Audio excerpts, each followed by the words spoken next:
Bismillahirrahmanirrahim. Assalamualaikum warahmatullahi wabarakatuh. Bertemu lagi bersama Mr. Zainal.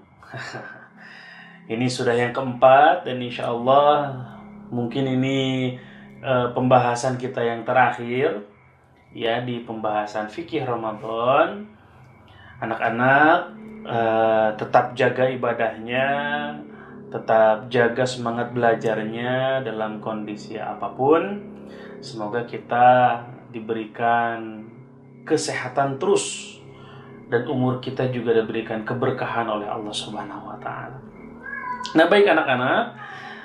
Nah, sekarang kita akan lanjut pembahasan berikutnya dan menjawab pertanyaan dari Mister. Mister bertanya dan menjawab sendiri. Nah, untuk bridging ya, untuk menjembatani ke materi berikutnya. Jadi apa saja yang bisa membatalkan puasa itu?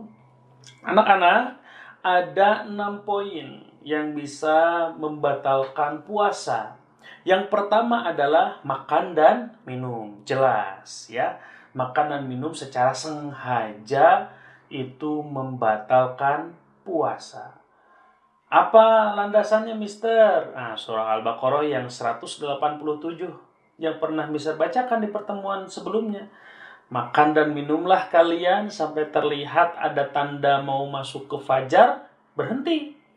Dan lanjutkan puasa, sempurnakan sampai dengan maghrib. Jadi pertama makan dan minum. Yang kedua, muntah dengan sengaja. Bagaimana maksudnya, Mister? Jadi apabila kita ketika puasa, kita memainkan lidah kita, memasukkan jari dan seterusnya agar kita muntah gitu ya, dengan sengaja dan terjadi, akhirnya kita muntah, maka kesengajaan itu menjadikan puasa kita batal. Ingat kata kuncinya, muntah dengan sengaja. Ya. Berikutnya, untuk anak-anak girls ya, yang akhwat, ini mohon maaf, yang sudah baligh, maka salah satu sebab puasanya bisa jadi batal karena sedang haid. Karena kalau sedang haid kan tidak boleh sholat. Nah, karena tidak boleh sholat, maka mohon maaf, peribadahan yang lainnya pun yang sifatnya wajib menjadi gugur. Jadi tidak boleh dilaksanakan. Gimana dong, Mister? Nah, maka yang ditinggalkan diganti nanti di hari yang lain. Dinamakan qadha, ya, mengganti di hari yang lain.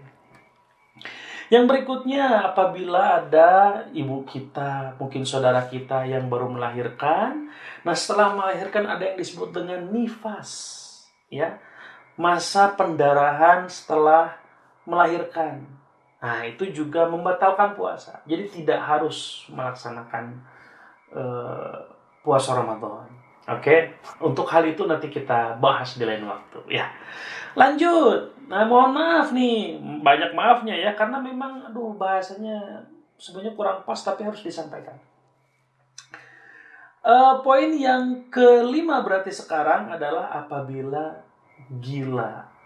Tidak sadar tadi ya, karena kan dulu ingat yang wajib puasa adalah yang sadar. Kalau yang gila, yang tidak sehat secara kejiwaan, tidak wajib puasa. Atau mungkin kita pingsan nih, karena kecapean, kelelahan, pingsan, dan dalam jangka waktu yang lama, sejam, 2 jam, maka ya sudahlah, akhirnya batal lah puasanya ya.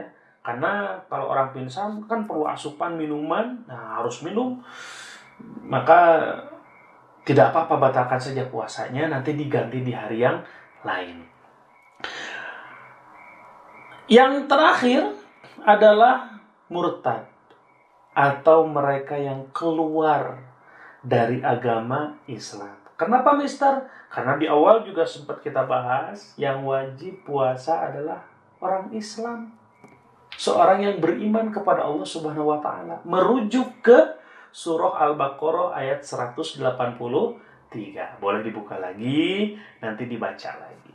Nah, anak-anak, itu poin-poin yang dapat membatalkan puasa. Menjelaskan lebih dalamnya insya Allah di lain waktu ya.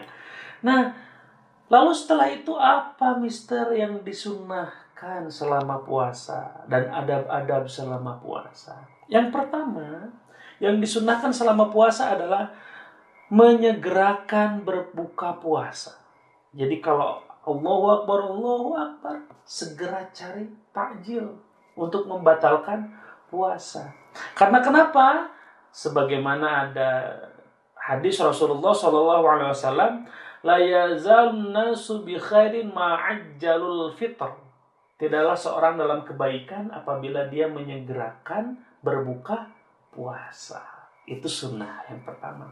Yang kedua adalah mengakhirkan makan sahur. Kalau puasa harus cepat, kalau sahur coba diakhirkan. Contoh misalnya subuh itu jam 4.30, maka kita sahur jam 4. Kenapa seperti itu, Mister? Agar tidak terlalu jauh ke sahur. Kita tidak ketiduran lagi. Jadi sholat subuhnya tidak terlambat. Dan juga biar lebih terjaga. Terakhir adalah meninggalkan kata-kata kotor, meninggalkan maksiat, meninggalkan kejelekan. Itu sunnah selama puasa di bulan Ramadan. Nah anak-anak, ya Mister Titi, lakukan yang terbaik di bulan Ramadan ini. Terus berdoa kepada Allah dan mendoakan. Ingat, berdoa dan mendoakan. Karena doa ini bagaikan melempar bola.